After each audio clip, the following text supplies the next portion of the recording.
Look at this. Something interesting in Genesis chapter 10. So here we have Noah's descendants. Verse 1. Now these are the generations of the sons of Noah, Shem, Ham, and Japheth. Unto them were sons born after the flood. So then it goes on to talk about the descendants of Japheth. We have Gomer, Magog, Madai, Javan, Tubal, Mesha, Teres, and the sons of Gomer. Now, I'm not going to read the whole works, but we get Tarshish out of here, which is kind of cool. By these were the isles of the Gentiles. So this is kind of the first time we see the word Gentile. Divided in their lands, everyone after his tongue and after their families in their nations. Again, this is in Genesis chapter 10, right after the flood. So now we get the idea that there are islands that have Gentiles divided in their lands, everyone after his tongue, after their families in their nations. So after their tongue, meaning language. They speak their own dialect, if you will. So then we get Ham's descendants, sons of Ham, the one that's cursed, Cush, Mizraim, Phut, and Canaan. Some people say this is Egypt. The name is Egypt. So one of his sons was also called Egypt. The sons of Cush, Seba, Havilah, Sabbath, Ramah. I'm not going to say all the names, but here's interesting. And Cush begat Nimrod. He began to be a mighty one in the earth. He was a mighty hunter before the Lord, wherefore it is said, even as Nimrod the mighty hunter before the Lord. This, to me, means that this guy was a giant. Talks about a mighty hunter, men of renown, which is interesting. That goes back to just before the flood. And the beginning of his kingdom was Babel and Erech and Akkad and Calneh in the land of Shinar. Out of that land went forth Asshur and builded Nineveh. So these are ancient cities. Roboth, Calah, and then after that we see Mizraim begat Ludim and Anahim and Labahim and Nephitim, and all these to me mean these are also related to giants as well. Whenever you see this, I am. Now, out of this came Philistim. So these were where the Philistines came from. And as we all know, there was a giant that came from the Philistines, which was the giant of Gath, which is Goliath. And Canaan begat Sidon, his firstborn. And this is where you get all the territories, basically, of Canaan, the promised land. So we have Sidon, Heth, Jebusite, Amorite, Girgasite, Hivite, Arkite, Sinite, and the Arvadite, and the Zemarite, and the Hamathite. Afterward were the families of the Canaanites spread abroad. And this is where we get Canaanites from. So then you have the border. So now Moses describes the border of Canaan. The Canaanites was from Sidon, which is basically the northwest, down to Gerar, onto Gaza, which today is known as the Gaza Strip. It's all around where the Philistines hung out.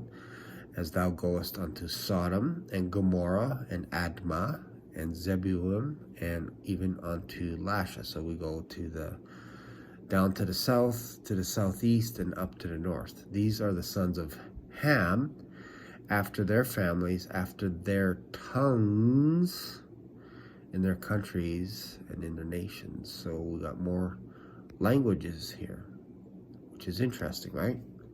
So then you get to Shem, and we get to basically the children of Eber, which is Japheth the elder, And out of that we get Shem, Elam, Asher, Aphaxad, Lud, Aram, and the children of Aram, Uz, which is interesting because this, I believe, is where Job came from, the land of Uz. So land was always named after someone, which is kind of interesting back then. Hall, Gaither, Mash. If you want to know an area, you just mention the person's name, and then you go, oh, that's his territory. Kind of interesting. And then on to Eber were born 2 sons. Name of one was Peleg, for in his day the earth was divided, and his brother's name was Joktan.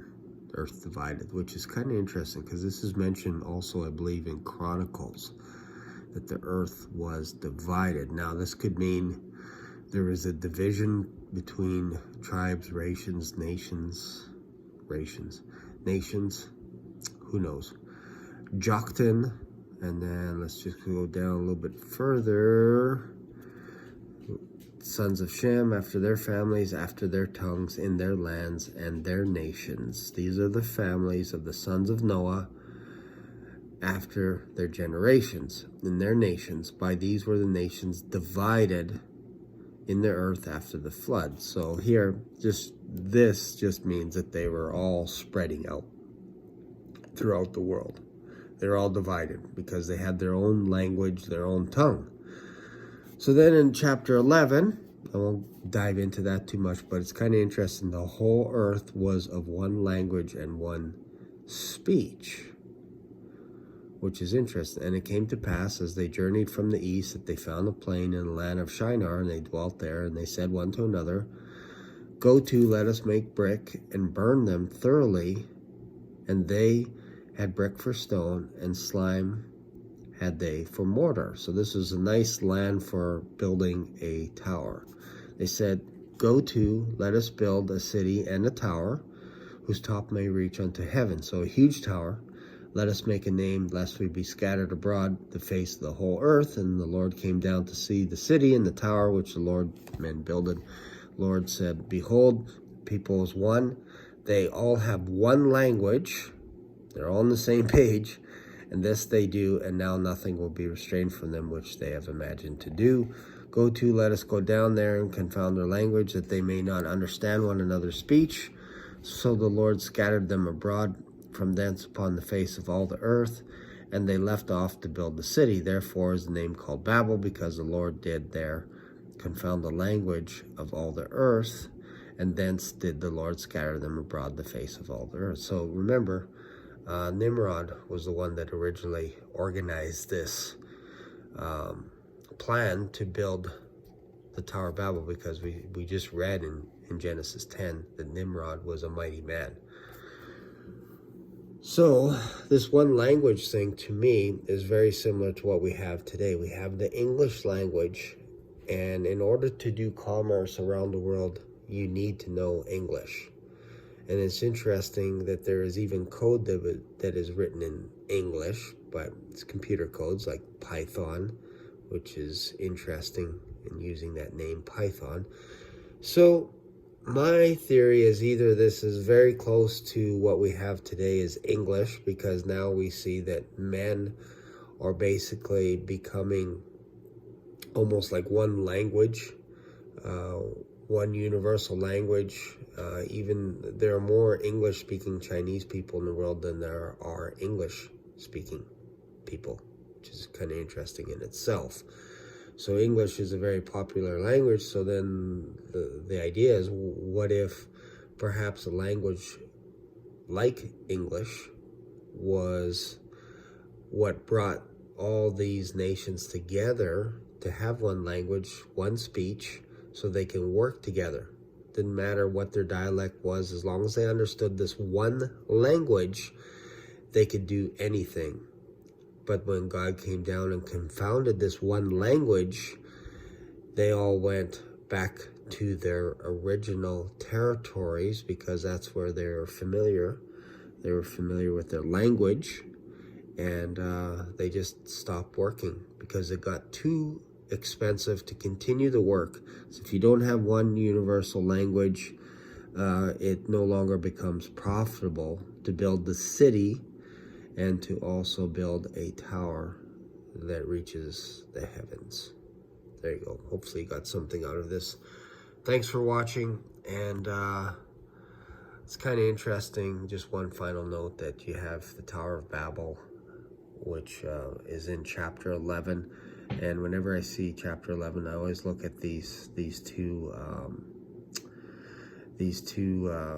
numbers. They kind of look like twin towers, and it's interesting that chapter 11 also means bankruptcy as well.